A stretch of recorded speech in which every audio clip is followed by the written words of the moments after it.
वो व्यक्ति गलत है, धर्म गलत नहीं है। और जो लोग ऐसे स्थानों से जुड़े रहते हैं वो धर्म की लिस्ट जारी की गई संत समाज के द्वारा कि ये सही है, ये गलत है। इस लिस्ट को जारी करने की नौबत आ गई सर हिंदुस्तान में, और आप कहते हैं धर्म के लिए हम लोग आगे बढ़ रहे हैं। देखिए, हम लोग तो सिर्फ धर्म के लिए आगे बढ़ रहे हैं, और व्यक्ति जिन्होंने लिस्ट जारी की है वो भी परफेक्ट नहीं है, जिनकी हुई है वो परफेक्ट नहीं है। बड़ी बात कह रहे हैं। मेरी बात सुन लीजिए, आप भी परफेक्ट नहीं है जो आप क्वेश्चन कर रहे हैं। जो हमारे धर्म पे क्यों बोल रहे हैं? जब आप जब मस्जिद में जाने लगे तो वहां के लोगों ने आपको पीटा। तो ये सब चीजें, मैं ये कहूंगा, किसी के भी धर्म के विरुद्ध सदियों से चला। गंगा आई किसके लिए थी? गंगा बिजली बनाने आई थी।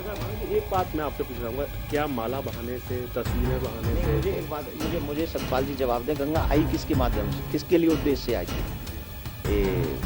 बिजली बनवाने आई थी। नमस्कार, हमारे साथ आज मौजूद हैं देश के जाने माने, या फिर मैं कहूँ विश्व के जाने माने भगवताचार्य, धर्म गुरु। कई संज्ञाएं ऐसी हैं जो हिंदू धर्म में हैं, उनको अगर हम बताने बैठेंगे तो काफी लिस्ट लंबी हो जाएगी। देवकी नंदन ठाकुर जी मौजूद हैं, वृंदावन इनका केंद्र रहता है, वृंदावन में जाने जाते हैं। महाराज जी राधे राधे। आपको और आपके सभी दर्शकों को मेरा प्यार भरा राधे राधे। और आपने इतनी उपाधियां मेरे नाम से आगे लगा दी हैं, तो मैं सिर्फ इतना कहूंगा कि मैं सनातन धर्म का एक छोटा सा कण हूं, और अपने उस धर्म को जन जन तक पहुंचाने की एक छोटी सी कोशिश करता हूं। चलिए, आपने भी बात बड़ी कह दी। मैं कुछ सवालों की शुरुआत करूं। मैं आपसे कुछ जानना चाहता हूं, जो आजकल माहौल चल रहा है। जो भक्त हैं, आप लोगों के साथ जुड़ते हैं, आपके फॉलोअर्स लाखों की या करोड़ों की संख्या में पहुंच जाते हैं, लेकिन कई बार ऐसा होता है, कुछ नाम ऐसे खुल के आते हैं, मीडिया के सामने आते हैं, लोगों के सामने आते हैं, वो जो ठेस पहुंचती है महाराज जी, क्या उस ठेस पहुंचने से आप लोग जो हैं, आपके जो भक्त हैं, क्या वो भी ऐसा सोचते हैं, यार कहीं ऐसा ना हो कि हम जहां पर मौजूद हैं यहाँ पर भी कुछ ऐसा छलावा होने जा रहा हो? देखिए, निश्चित तौर पे लोगों के मन में डाउट तो पैदा होता है, लेकिन जो सच्चा इंसान होता है ना, उसे कभी कोई परेशानी नहीं होती, जो सच्चा है। क्योंकि सपोज अगर कोई व्यक्ति गलत है, जिनके भी नाम आप लेना चाह रहे हैं, अच्छा किया आपने नाम नहीं लिया, मैं कह रहा हूं अगर वो व्यक्ति गलत है, वो व्यक्ति गलत है, धर्म गलत नहीं है। और जो लोग ऐसे स्थानों से जुड़े रहते हैं वो धर्म के लिए जुड़ते हैं, ना किसी व्यक्ति के लिए। अगर ऐसे ही करने से हमारे धर्म के लोगों की आस्था कम हो जाती तो हिरण्यकश्यपु, रावण और न जाने ऐसे कितने लोग थे जिन्होंने हमारे धर्म को बहुत परेशान करने की कोशिश की, लेकिन नहीं कर पाए। तो मैं आपके दर्शकों को सिर्फ इतना कहूंगा, जो सच्चा धर्मात्मा है वो किसी भी कंडीशन में वहां से टस से मस होने वाला नहीं है। और जो कम समय के लिए, जिन्हें कम श्रद्धा है या मैं कहूँ बहुत कम विश्वास है, वो में भी उनको ठेस पहुंचती है और वो जल्दी से निकल भी जाते हैं। लेकिन कोई मेरे से जुड़ा हुआ व्यक्ति, अगर मैंने कहा कि तुम ये मंत्र जपो, और वो व्यक्ति उस श्रद्धा से वो उस मंत्र को जप रहा है, तो निश्चित तौर पर उसका तो कल्याण ही होने वाला है। क्या फर्क पड़ता है कि मैं झूठ बोलता हूँ कि सच बोलता हूँ?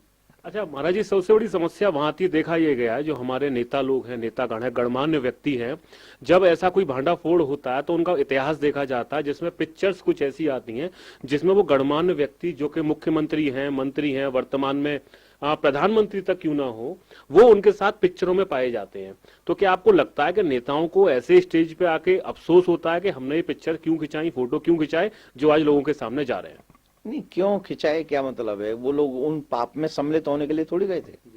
वो लोग, मैं तो कहूंगा कि हर एक नेता को धर्म के मंच पे जाना चाहिए, और अगर कोई व्यक्ति गलत कर रहा है तो वो व्यक्ति गलत कर रहा है, वो मंच गलत नहीं कर रहा है। वो धर्म, वो श्रद्धा, वो विश्वास, वो पुराण, वो ग्रंथ, वो वेद, ये थोड़ी ना हमारे साथ कोई खिलवाड़ कर रहे हैं, या ये थोड़ी ना गलत कर रहे हैं। अगर गलत किसी की व्यक्ति ने किया है तो उसकी सजा वो भोगे। लेकिन जो मैं किसी से जुड़ा हूं और मैं अगर वहां जा रहा हूं तो मैं धर्म की खातिर जा रहा हूं, ना किसी व्यक्ति की खातिर। और अगर मैं धर्म की खातिर जा रहा हूं तो धर्म में तो आज भी कोई गलती नहीं है। चरणों में वंदन है सर, नतमस्तक हैं लोग, तो व्यक्ति विशेष हावी हो गया ना यहाँ पर? नहीं, बिल्कुल भी नहीं, व्यक्ति विशेष नहीं। व्यक्ति किसकी वजह से? धर्म की वजह से। आपके आगे क्यों नहीं कोई सर झुका लेता? आपसे कोई क्यों नहीं साष्टांग दंडवत कर लेता? और मेरे से भी कहां लोग इतना कर पाते हैं? क्योंकि लोग इसलिए हम जैसे लोगों को प्रणाम करते हैं क्योंकि हम धर्म से जुड़े हुए हैं। धर्म के जुड़ने की वजह से हमारा इतना सम्मान है। जिस दिन हम धर्म से कट ऑफ हो जाएंगे, हमें कोई दो पैसे का नहीं पूछेगा। ये सच है कि लोग हमारे भारत में धर्म के प्रति बड़े श्रद्धावान हैं, समर्पित हैं। तो हम जैसी जगहों पर रहने वाले लोगों को और भी फूंक फूंक के कदम रखना चाहिए। और वो जो भी लोग ऐसे लोगों के यहाँ जाके सर झुकाते हैं, मैं नहीं समझता कि वो गलत है, मुझे लगता है वो सही है अपनी जगह पे। गलत वो लोग हैं जो वहां बैठकर कुछ गलत करते हैं। आज जो भक्त हैं वो जो सामने निकलते हैं, प्रवचन सुनने जाते हैं, तो क्या आपको लगता है कि वहां पर काउंसलिंग की आवश्यकता है कि पहले वो ये तय करें कि व्यक्ति कौन सही है, उसका पैमाना क्या होगा? मैं आपसे सवाल इसलिए कर रहा हूं क्योंकि ये लिस्ट जारी की गई संत समाज के द्वारा कि ये सही है, ये गलत है। इस लिस्ट को जारी करने की नौबत आ गई सर हिंदुस्तान में, और आप कहते हैं धर्म के लिए हम लोग आगे बढ़ रहे हैं। देखिए, हम लोग तो सिर्फ धर्म के लिए आगे बढ़ रहे हैं, और व्यक्ति जिन्होंने लिस्ट जारी की है वो भी परफेक्ट नहीं है, जिनकी हुई है वो परफेक्ट नहीं है। बड़ी बात कह रहे हैं सर। मेरी बात सुन लीजिए, आप भी परफेक्ट नहीं है, जो आप क्वेश्चन कर रहे हैं, जो गद्दी पे बैठे हैं वो परफेक्ट नहीं है। No one can be perfect in this world. इस संसार में कोई भी परफेक्ट नहीं है, सिर्फ परमात्मा परफेक्ट है जिसमें कोई कमी नहीं। सिर्फ बांके बिहारी प्रिया कांजू परफेक्ट है।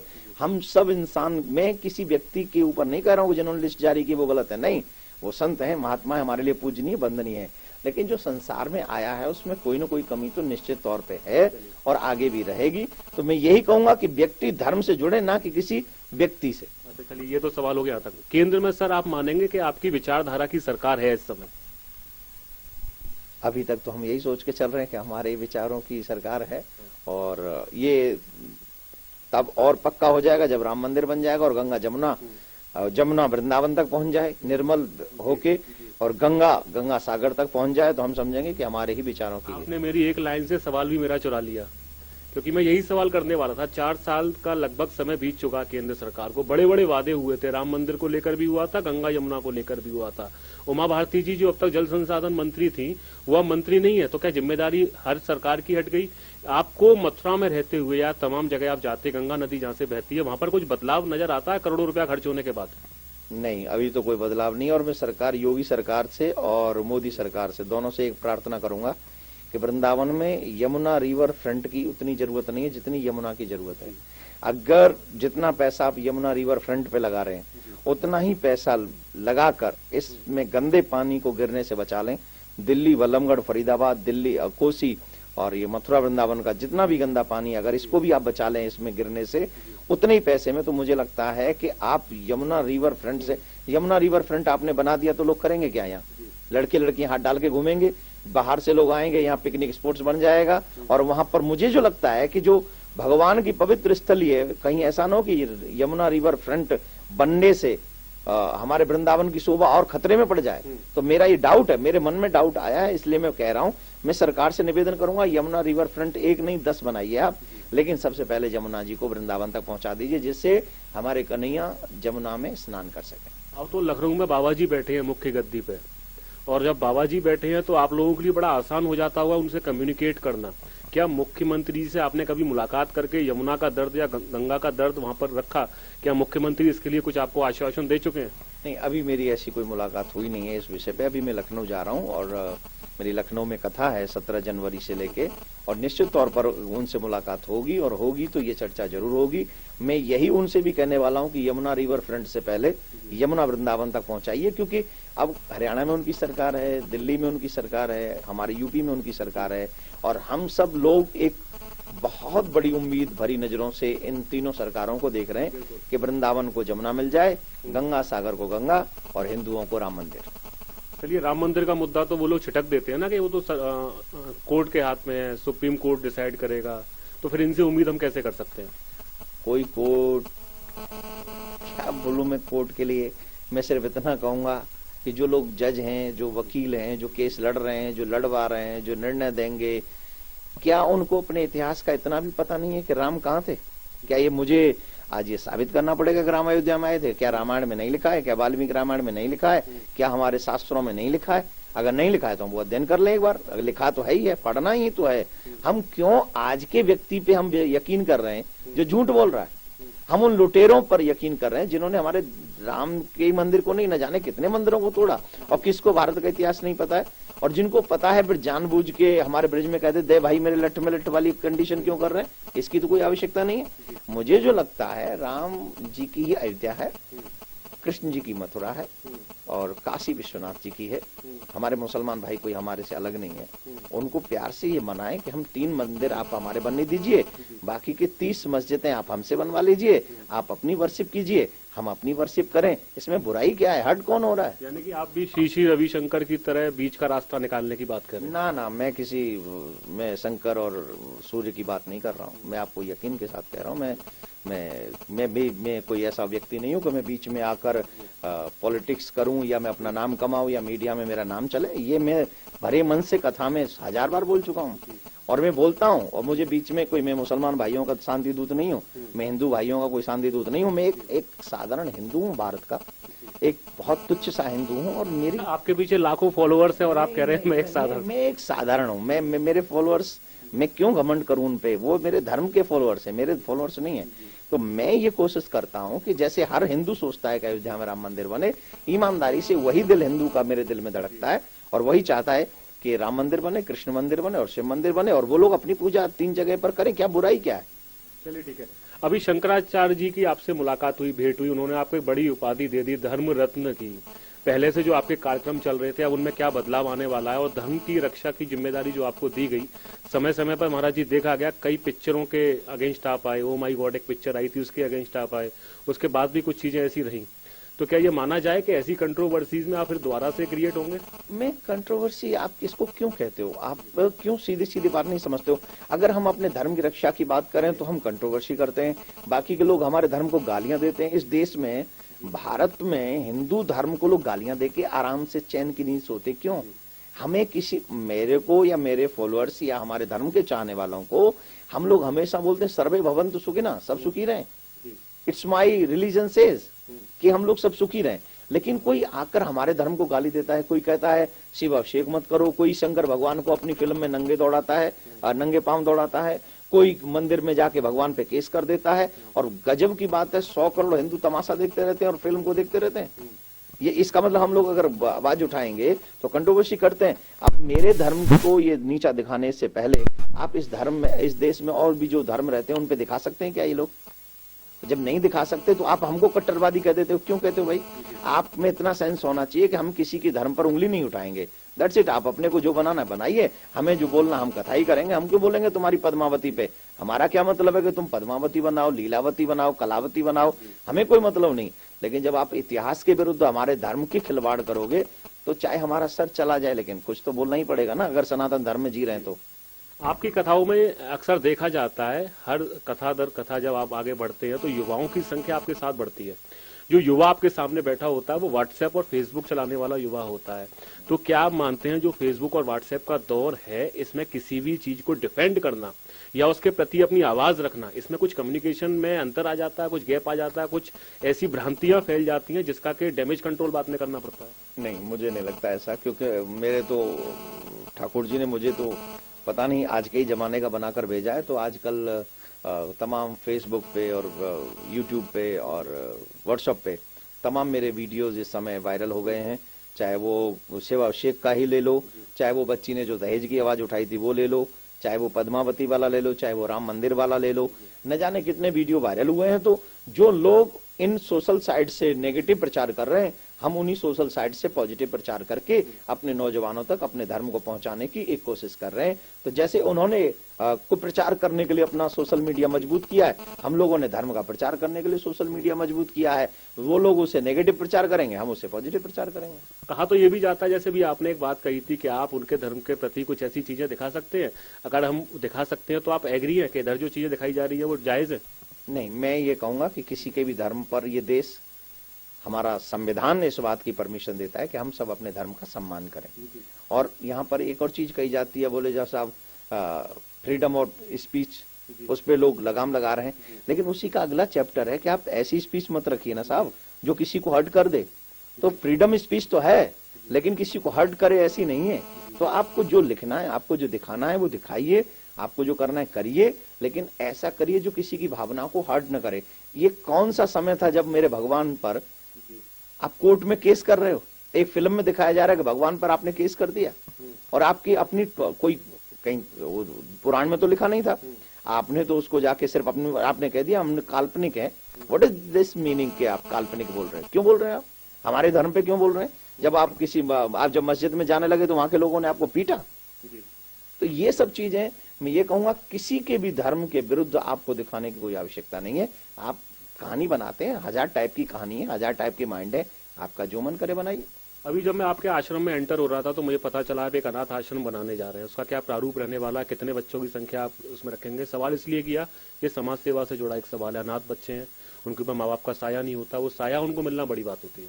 देखिए, मेरी इच्छा यही है कि जब तक जीवन रहे धर्म की और कुछ ऐसे लोगों की सेवा हम लोग करें जिससे, क्योंकि मरना सबको है, इस दुनिया में कोई भी हमेशा के लिए जिंदा नहीं रहता है। और सच तो यह है, जो भगवान का नहीं है वही अनाथ है, और जो भगवान का हो गया वो सनाथ है। क्योंकि हमारे माँ बाप भी हमारा साथ कब तक देंगे, या हमारे समाज कब तक हमारा साथ देगा? तो सेवा भाव प्रकल्प है हमारा कि उन बच्चों को सिर्फ रखना ही नहीं है, उनको पढ़ाना भी है, और उनको उस एजुकेशन को देना है जिसको पढ़कर एक भारतीय बच्चे की पहचान हो। और आज के समाज से उसमें हिंदी वो पढ़े हों, इंग्लिश पढ़े हों और संस्कृत वो बच्चे पढ़ें। चाहे हम साल में 100 ही बच्चे समाज को दें, लेकिन वो 100 बच्चे ऐसे परफेक्ट होने चाहिए कि वो समाज के ऊपर निर्भर ना रहे, समाज उनसे अपेक्षा भरी नजरों को देखे। ऐसे कुछ बच्चों की सेवा करने की इच्छा प्रिया कांजू सरकार ने हमको दी है, तो उसको पूरा करेंगे। अभी 8.5 एकड़ जमीन ले ली है, अब उस पर निर्माण कार्य प्रारंभ करेंगे और 1-2 साल में वो कार्य शुरू कर देंगे, और जब वो हो जाएगा तो तब आपको भी गौरव महसूस होगा। एक आखिरी सवाल कर लेता हूँ, थोड़ा सा कड़वा जरूर होगा, कि यमुना और गंगा या तमाम ऐसी धार्मिक चीजों को लेकर जो 4 साल में कोई डेवलपमेंट नहीं हो पाया या स्थितियों में सुधार नहीं हुआ, क्या संत समाज अपने को ठगा महसूस नहीं करता? उस समय आप सभी ने एक लय में कहा था कि सरकार को आने दीजिए, कुछ काम करने दीजिए। हम तो आज भी कह रहे हैं, उस समय जल संसाधन मंत्री जो थी हमारी उमा जी, तो उमा दी से हमने कहा था, सबने कहा था, और एक उम्मीद उन्होंने जताई थी कि गंगा यमुना दोनों यहाँ आएंगी, आप चिंता मत करिए, एक सन्यासिन के हाथ में ये है। तो बहुत उम्मीद थी, बहुत। मंत्रालय चला गया सर उनके हाथ में। अब चला गया तो मैं सिर्फ इतना ही कहूंगा कि अच्छा हुआ या बुरा, इसमें तो मैं कुछ नहीं कहूंगा, लेकिन मैं कहूंगा मोदी जी को, किसी युवा को आप ये मंत्रालय दीजिए, ऐसे युवा को दीजिए जिसको धर्म की भी नॉलेज हो, जिसे गंगा यमुना का महत्व मालूम हो, जो ये न कहे कि गंगा में अस्थि विसर्जन मत कीजिए। हाँ, एक सवाल आपकी से आगे, सतपाल जी जो केंद्रीय राज्य मंत्री हैं, उन्होंने ये कहा कि अस्थियां ना बहाइए, इससे प्रदूषण बढ़ता है। ये कितनी कायरता भरी बात है, जो सदियों से चला। गंगा आई किसके लिए थी? गंगा बिजली बनाने आई थी। अच्छा माना जी, एक बात मैं आपसे पूछ रहा हूँ, क्या माला बहाने से, तस्वीरें बहाने नहीं, से? मुझे एक बात, मुझे सतपाल जी जवाब दें, गंगा आई किसके माध्यम से, किसके लिए उद्देश्य से आई थी? बिजली बनवाने आई थी कि गंगा आ रही है, सरकारें इसमें बिजली बनाएंगी, इसके लिए आई थी गंगा? अरे सतपाल जी, थोड़ा चर्चा कीजिए, शास्त्रों का चिंतन कीजिए। ये भागीरथ गंगा को लेके ही अस्थियों का कल्याण कराने के लिए लेके आए थे, उनके पूर्वजों का उद्धार कराने के लिए लेके आए थे। 60,000 सगर के पुत्रों का कल्याण हो सके, जो मर गए थे कपिल मुनि के क्रोध से, उनका कल्याण हो सके, उसके लिए गंगा आई थी। और आज सतपाल जी कहते हैं कि उसमें अस्थि। क्या बात करते हो आप? हिंदुओं के ऊपर तो माफी मांगनी चाहिए सर। नहीं, मैं माफी की तो नहीं कहूंगा, आगे से ऐसा बयान ना दें, यही प्रार्थना उनसे करूंगा। और हाँ, ये तो एक वो वाली बात है कि यहाँ आप सड़क हम बना नहीं सकते, असमर्थ हैं, जहाँ सड़क बन रही है वहां पर अपना घर बना लीजिए। ये तो ऐसा ही हुआ ना कि हम आपके गांव तक सड़क नहीं बना सकते, जहाँ सड़क बनी हुई है। ऐसा नहीं, आप किसी युवा को जो धर्म को जानता हो ईमानदारी से, ऐसे व्यक्ति को जमुना और गंगा का ये मिशन उनको देना चाहिए। युवा हो जो जाके मेहनत करे, काम करे, जिसके साथ लाखों लोग जुड़े हों, और वो जाके गंगा यमुना के एक नया भागीरथ पैदा हो, और ऐसा भागीरथ पैदा हो कि मोदी जी को या सरकार को ये ना कहना पड़े कि हम ये कर रहे थे और हुआ नहीं। वो खुद आकर कहे कि हमको इतना उम्मीद भी नहीं थी जितना इस व्यक्ति ने करके दिखा दिया। ऐसे किसी व्यक्ति को लाएं और उसे गंगा यमुना सौंपें, और उसका काम बढ़िया चकाचक हो, जिससे हम ब्रजवासी खुश हो सके और हम जमुना में स्नान कर सके, हमारा कन्हैया जमुना में स्नान कर सके। एक समय वो था जो लोग कहते थे कि एक कवि ने कहा कि जमुना का जल क्या है, मानो नीलम पिघल गया। ऐसा लगता है, इतना नीला पानी, ऐसा लगता था जैसे नीलम पिघल गया। जमुना का जल क्या है, मानो नीलम पिघल गया। दूसरे ने कहा, बाबरे अभी कृष्ण आया था, नहा के निकल गया, इसलिए ये इतना नीला है। एक समय वो था, आज ये समय है कि हाथ भी डाल दो, हाथ व्हाइट घोड़ा भी डाल दो ना जमुना में, तो अंदर जाके निकलेगा तो काला ही निकलेगा। तो ये कंडीशन जो आजकल की हो गई है, वो मोदी सरकार को, योगी सरकार को, या भारत की सरकार को, पहली बात तो यहाँ पार्टीवाद की बात नहीं है बिल्कुल भी। गंगा यमुना रहेगी तो ये देश की पहचान रहेगी, आने वाली पीढ़ियां अपने पाप धो सकेंगी। तो ये हम सबकी जिम्मेदारी है, राजा हो प्रजा हो, हम सबकी जिम्मेदारी है। कर क्या रहे हैं सर इसके लिए, क्या किया जा रहा है संत समाज के द्वारा? संत समाज तो बहुत कुछ करना चाहता है, पर अभी तो सिर्फ इंतजार कर रहा है। और मुझे उम्मीद है कि अभी इंतजार की घड़ियां 18 में तोड़ देनी चाहिए और जोर जोर से आवाज उठानी चाहिए कि गंगा चाहिए, जमुना चाहिए, राम मंदिर चाहिए। चलिए सर, धन्यवाद। तो आपने देखा, ये हमारे साथ मौजूद थे देवकीनंदन ठाकुर जी, जो भगवताचार्य हैं, धर्म गुरु हैं, और तो एक और उपाधि उनको दे दी गई है। ये इंतजार कर रहे हैं, 4 साल हो गए, संत समाज इंतजार कर रहा है। कभी तो यमुना और गंगा अविरल होकर बहेंगी और साथ ही साथ जो उसमें आचमन करने लोग उतरेंगे उनको छला हुआ महसूस नहीं किया जाएगा कि सरकारों ने कुछ काम किया। सिंचाई योजना आई है,